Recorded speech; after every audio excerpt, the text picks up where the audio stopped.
अली मेरा बेहतरीन दोस्त है।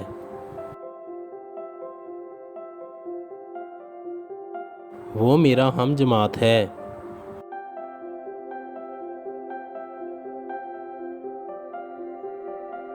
उसके अब्बू डॉक्टर हैं। वो मेरा हमसाया है।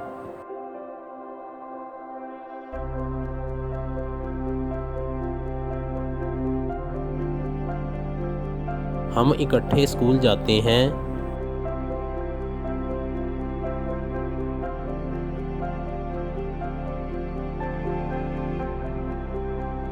वो पढ़ाई में मेरी मदद करता है।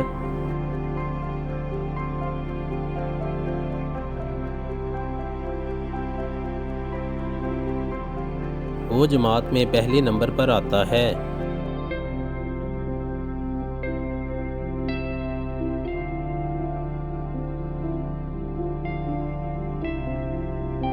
वो नमाज बाकायदगी से अदा करता है।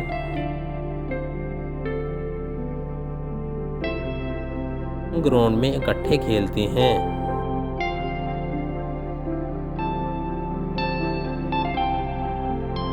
मुझे अपना दोस्त बहुत पसंद है। Thank you.